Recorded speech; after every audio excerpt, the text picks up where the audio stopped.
Good morning all of you. ધોરણ 10 હિન્દી. ગયા પિરિયડમાં આપણે પાઠ 20 આલ્બમનો અભ્યાસ કરતા હતા. આજે પણ આપણે આલ્બમનો જ અભ્યાસ કરવાનો છે. આપણે જોયું હતું આગળ કે સાદીરામ જે છે એ લાલા સદાનંદ પાસે કેટલું બધું એનું કર્જ થઈ જાય છે, એને કર્જ ઉતારવું છે, પણ કોઈને કોઈ કારણસર એનું કર્જ એ ઉતારી શકતા નથી. બધો જ રૂપિયો એ ગમે એટલા પૈસા ભેગા કરે છે, છતાં એના પૈસા દવા દારૂમાં જ વપરાઈ જાય છે. પછી લાલા સદાનંદ ઘરે આવે છે ત્યારે કહે છે કે આ બધું શું છે, પત્ર પત્રિકા જોવે છે ત્યારે કહે છે કે હું તમને કહું એ બધી અલગ અલગ તમે જે ચિત્રો જે છે એ બધા તમે અલગ કરી નાખો તો આપે એમ આલ્બમ બનાવીએ અને વિજ્ઞાપન એટલે કે જાહેરાતમાં આપી દઈએ. કોઈક એવા શોખીન હોય એ લઈ લેશે અને તમારા પાસે પૈસા આવી જશે. તો એટલે સુધી આપણે જોયું હતું પણ કે લાલા સદાનંદ કહે છે કે હું કરી તો જોઉં થાય છે કે નહીં, પણ આશા હતી એને એવું નહોતું કે અમારો આલ્બમ જે છે એ વેચાશે જ, એને આશા નથી, છતાં એને લાલા સદાનંદે કીધું કે તમે આ કરી જુઓ. તો એ કરે છે કે ક્યાંક આશા ઘણી દૂર છે, છતાં પણ એ વસ્તુ એ લાલા સદાનંદ કીધું એટલે એ એની વાત માને છે અને એની વાત જે છે એ ટાલતા નથી. તો હવે જોઈએ આપણે આગળ કે लाला सदानंद ने चित्रों को एल्बम में लगवाया और समाचार पत्रों में विज्ञापन दे दिया. अब पंडित सादीराम हर समय डाकिये की प्रतीक्षा करते रहते थे. હવે એલ્બમ બનાવી લીધો અને વિજ્ઞાપન એટલે જાહેરાત પણ એને આપી દીધી. પછી સાદીરામ જે છે એ ડાકિયા એટલે ટપાલીની પ્રતીક્ષા જ કરતા હતા કે ક્યારે કોઈક એવી ટપાલ આવે કે અમને આ આલ્બમ જોઈએ છે, એવી રીતે એની રાહ જોતા. वे रोज सोचते थे कि आज कोई चिट्ठी आएगी.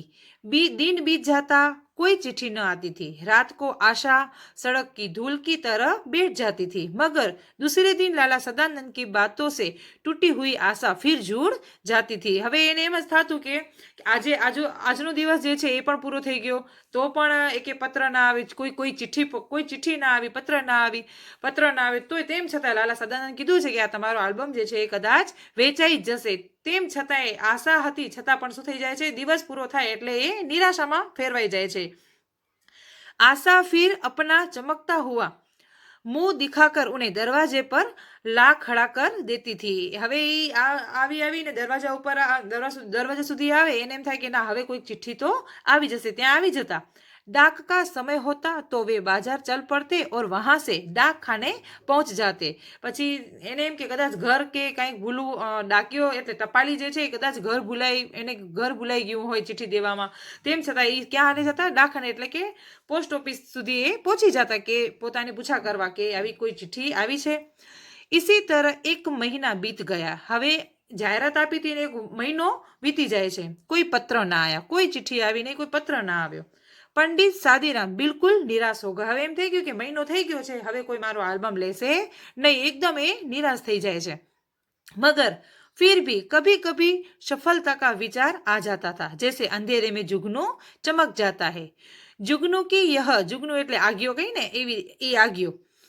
जुगनू की यह चमक निराशा हृदय के लिए कैसी जीवनदायिनी કેસી હૃદયદાયિની હોતી હૈ. હવે જો જુગનું જે છે ને એ લાઇટમાં ચમકે, જ્યારે લાઇટ બંધ થાય ત્યારે એનું મૃત્યુ તો નિશ્ચિત જ હોય.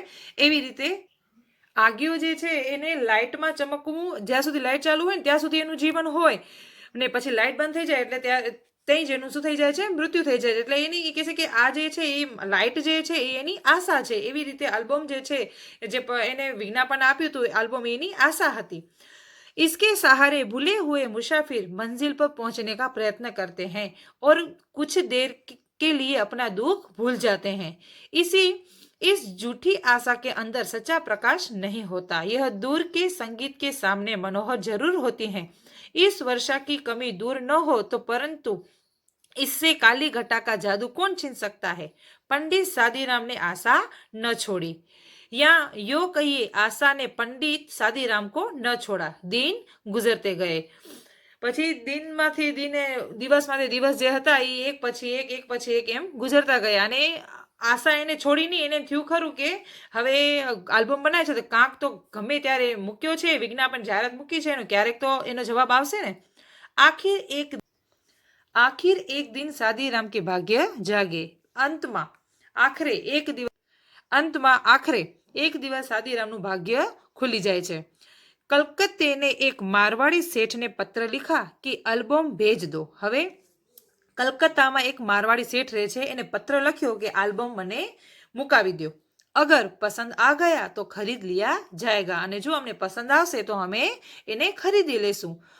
મૂલ્ય की चिंता नहीं, चीज अच्छी होनी चाहिए। એ કહે છે કે કિંમતની કોઈ ચિંતા નથી, ગમે એટલા તમે આલ્બમના પૈસા કહેશો કાંઈ વાંધો નથી, પણ વસ્તુ સારી હોવી જોઈએ। यह पत्र उस करवट के समान था जो सोया हुआ आदमी जागने से पहले बदलता है और उसके बाद उठ बैठता है। यह किसी आदमी की करवट नहीं, यह भाग्य की करवट थी। करवट એટલે કે આપણે પડખું જે બદલીએ ને એ પડખું, આ કોઈ પડખું બદલવાની કરવટ નથી, પણ ભાગ્યની કરવટ એટલે કે પડખું હતું, એનું પાસું હતું। पंडित सादीराम दौड़े हुए सदानंद के पास पहुंचे और उन्हें पत्र दिखाकर बोले, आखिर आज एक पत्र आ गया है, भेज दूं एल्बम। પછી જ્યારે પત્ર આવે છે ને ત્યારે પંડિત સાદીરામ એકદમ દોડતા જઈ અને લાલા સદાનંદના ઘરે જાય છે અને કહે છે, એને પત્ર બતાવે છે અને કહે છે કે આખિર અંતમાં આ પત્ર આવ્યો છે, હું આ આલ્બમ મૂકી દઉં। 6 મહિને बीत गए, એમ કરતા કરતા 6 મહિના વીતી જાય છે। લાલા સદાનંદ બીમાર थे, હવે લાલા સદાનંદ જે છે એ બીમાર પડ્યા છે। पंडित सादीराम उनके लिए दिन रात माला फेरा करते थे। હવે જ્યારે સાદીરામને કામ આવ્યા છે તો હવે લાલા સદાનંદ બીમાર પડ્યા છે, તો સાદીરામ જે છે એના માટે દિવસ રાત ભગવાનનું નામ જ જપ્યા રાખે છે, એના સાથે માળા સાથે જપ્યા રાખે છે। वे न वेद थे न डॉक्टर और न ही हकीम, हकीम એટલે પણ વેદ જ, કે ન વેદ હતા ન ડॉक्टर હતા કે ન कोई हकीम। उनकी औषधि माला फेरना ही थी और वह काम वे अपनी आत्मा की पूरी शक्ति अपने पूरे मन से कर रहे थे। એ કોઈ જ વેદ નતા ડોક્ટર નતા, પણ એની ઔષધિ દવા શું હતી કે માળા ફેરવી, પણ કેવી? મનથી, આત્માથી, પૂરી લગનથી, પૂરી શક્તિથી માળા ફેરે અને ભગવાનનું नाम ले, ई एनुज वेद हतुं। उन्हें औषधि की अपेक्षा आशीर्वाद और प्रार्थना पर अधिक भरोसा था। इन्हें कोई दवा करता पण कोईना आशीर्वाद अने प्रार्थना पर बहु ज भरोसो हतो। सोचती थी दवा से दुआ अच्छी है, ई एवी रीते विचारता के दवा करता दुआ सारी होय छे। त्यारे ए कहे छे के दवा से दुआ अच्छी है, એટલે કે છે કે કોઈ દવા કરતા હું એના માટે દુઆ કરું। એક દિન लाला सदानंद 4 पाई पर लेटे थे। 4 पाई એટલે ખાટલો। એક દિવસ લાલા સદાનંદ જે છે એ ખાટલા ઉપર લેટતા હતા। उनके पास उनकी बुढ़ी माँ उनकी दुर्बल और पीले मुंह को देख देख कर अपनी आंखों के आंसू अंदर ही अंदर पी रही थी। लाला सदानंदनी माँ एकदम પોતાનું એનું શરીર, એની માँ પણ ઘણા મોટા એકદમ દુર્બલ કમજોર શરીર હતું એનું, અને એ ચારપાઈ ઉપર લેટ્યા હતા, એને જોઈને અંદર ને અંદર આંસુ પીતા હોય એવી રીતે, મતલબ અંદર ને અંદર એ રોતા હતા। थोड़ी दूरी पर एक कोने में उनकी नवोढ़ा स्त्री घूंघट निकाले खड़ी थी और देख रही थी कि कोई काम ऐसा तो नहीं जो रह गया हो। पास पड़ी चौकी એટલે पाट पर पंडित सादीराम बैठे रोगी को भगवत गीता सुना रहे थे।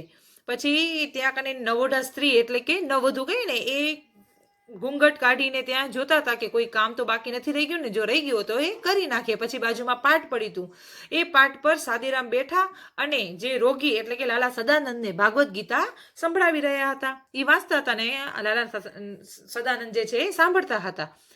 એકાએક લાલા સદાનંદ બેસુધ હો ગયે। પછી તરત થોડીક વાર રહીને अचानक ज लाला सदानंद जे छे एकदम बेहोश हो गया। बेसुध એટલે કે बेहोश हो गया, એટલે बेहोश થઈ ગયા। पंडित जी ने गीता छोड़ दी और उनके सिरहाने बैठ गए। सिरहाने એટલે કે એની પથારીમાં, જ્યાં લાલા સદાનંદ સુતા હતા એની પથારીમાં જ હવે બેહોશ થઈ ગયા, એટલે એને ગીતા વાંચવાનું છોડી દીધું અને એની પથારી પાસે આવી ગયા કે એને શું થયું એમ। स्त्री गरम दूध लाने के लिए अंदर दौड़ी और माँ घबराकर बेटे को आवाजें देने लगी। इस समय पंडित जी को लगा कि रोगी के सिरहाने के नीचे कई चुभती हुई चीज रखी है। પછી હવે એક સ્ત્રી જે હતી ત્યાં નવોઢા સ્ત્રી હતી, ગરમ દૂધ લેવા માટે અંદર દોડે છે અને એની માં જે છે એકદમ ગભરાઈને એને બોલાવે છે, એને અવાજ આપે છે લાલા સદાનંદને। પછી પંડિતજીને એવું લાગ્યું કે આ જે લાલા સદાનંદ જે સૂતા છે એના નીચે કોઈક એને ચૂભતી હોય એવી કોઈક ચીજ ત્યાં પડી છે. उन्होंने नीचे हाथ डालकर देखा तो उनके आश्चर्य की सीमा न रही. હવે એને નીચે હાથ એને એમ થયું કે એને કોઈક ચીજ જે છે વસ્તુ જે છે એ ચૂભે છે, ખૂંચે છે. તો એ હાથ નાખીને જોવે છે તો એકદમ આશ્ચર્ય થઈ જાય છે. તો એ ચીજ છે વહ સખ્ત ચીજ વહી આલ્બમ થાય. એ ચીજ જે હતી ને, જે વસ્તુ હતી ને, એ શું હતી? આલ્બમ હતો. એ જે પોતે જ લાલા સદાનંદ જે છે એને બનાવ્યો હતો, જે આપણે મારવાડીએ ખરીદી લીધો હતો. એને એમ કહેવામાં આવ્યું હતું, પણ હકીકતમાં મારવાડી સાહેબે નહીં પણ लाला सदानंदे ज खरीदी लीधो तो, जिसे किसी सेठ ने नहीं बल्कि स्वयं लाला सदानंद ने खरीदा था. कोई सेठे नहीं, खाली એને પોતે જ એવો પત્ર મૂક્યો હતો કે કલકત્તાના મારવાડી શેઠે આ પત્ર આલ્બમ લઈ લીધો છે. પણ હકીકતમાં એ આલ્બમ જે છે લાલા સદાનંદે જ લઈ લીધો. તો એનું કારણ હતું કે એને એનું જે ઋણ હતું એ એને ઉતારવા માંગતા હતા. पंडित सादीराम इस विचार से बहुत प्रसन्न थे कि उन्होंने सदानंद का ऋण उतार दिया, मगर यह जानकर उनके हृदय को चोट सी लगी कि ऋण उतरा नहीं अपितु पहले से दुगुना हो गया है. હવે એને એમ થયું કે એ આલ્બમ એને લઈ લીધો એટલે 500 રૂપિયા તો મારું જે ઋણ હતું એ તો ઉતરી ગયું. તેમ છતાં એ ખુશી તો થઈ જાય છે કે એને આલ્બમ લઈ લીધો તો મારા પૈસા તો ત્યાં જે જમા હતા એની પાસે એ એના ઉતરી ગયું, એનું ઋણ ઉતરી ગયું. પણ એને એવું લાગે છે કે એને ઋણ ઉતાર્યું નથી, પરંતુ એને ઋણ દોગુણા એટલે બમણું થઈ ગયું છે. એનું ઋણ જે છે એ બમણું થઈ ગયું છે. પોતાથી કાંઈ નહોતું થઈ શકતું, છતાં પણ લાલા સદાનંદે આટલી બધી એની મદદ કરી છે. उन्होंने बेसुध यजमान के पास बैठे बैठे एक ठंडी सांस भरी और सोचने लगे, यह ऋण मेरे सिर से क्या कभी न उतरेगा. એની પાસે બેસે છે અને એકદમ દુઃખી થઈને કહે છે કે શું આ ઋણ મારા માથા ઉપરથી ક્યારેય નહીં ઉતરે. कुछ देर बाद लाला सदानंद को होश आया. उन्होंने पंडित जी से एल्बम छीन लिया और धीरे से कहा, यह एल्बम अब मैंने सेठ साहब से मंगवा लिया है. જ્યારે બેઉસ થઈ ગયા હતા ને ત્યારે એને ખબર નથી કે આ સાદીરામના હાથમાં આવી ગયો છે આલ્બમ. પછી જ્યારે એને હોશ આવે છે ત્યારે લાલા સદાનંદ છે એની પાસેથી આલ્બમ જે છે એ છીનવી લે છે અને કહે છે કે આ તો મેં આલ્બમ એની પાસેથી મંગાવી લીધો છે. कुछ देर बाद पंडित जी जानते थे कि यजमान झूठ बोल रहे हैं, परंतु वे उन्हें पहले से भी अधिक सज्जन, अधिक उपकारी और ऊंचा समझने लगे थे. वे यह न कह सके कि आप झूठ बोल रहे हैं, उनमें यह हिम्मत न थी. वे चुपचाप माला फेरने लगे. ने खबर હતી કે લાલા સદાનંદ છે એ ખોટું બોલી રહ્યા છે, કોઈ મારવાડી શેઠે નહીં, પોતે જ આ લઈ લીધું હતું. એના પાસે જે ઋણ હતું એને ઉતારવા માટે લાલા સદાનંદે એની ઘણી બધી મદદ કરી હતી. તો વિદ્યાર્થી મિત્રો, તમે જોઈ શકો છો કે ઋણદાતા અને ઋણ લેવાવાળા જે છે એ ઋણ લેવા માટે પણ એને પોતાનો આલ્બમ જે બનાવવાનું કીધું એ પોતે જ લઈ લે છે અને એનું જે ઋણ જે છે એનું એ ઉતારી દે છે. એનું ઋણ જે છે એ અદા કરી દે, એની સહાયતા કરીને ઋણ એનું અદા કરે છે. વિદ્યાર્થી મિત્રો, આ કહાનીમાં ઋણદાતા સ્વયં પોતે જ ઋણ લેવાવાળા વ્યક્તિને ઋણ અદા કરવામાં સહાયતા કરે છે. કે એના ખબર હતી કે એના માથા ઉપરથી આ ઋણ ઉતરશે નહીં, છતાં પણ આવી રીતે એને સરસ મજાની પોતાની એને આલ્બમ બનાવવાનું કીધું અને પોતે જ આલ્બમ લઈ અને ઋણ એનું ઉતારી દે છે. તો વિદ્યાર્થી મિત્રો, આપણે પણ આવી કોઈક સંકટ આવે તો આપણે પણ આપણા મિત્રને મદદ કરવી જોઈએ.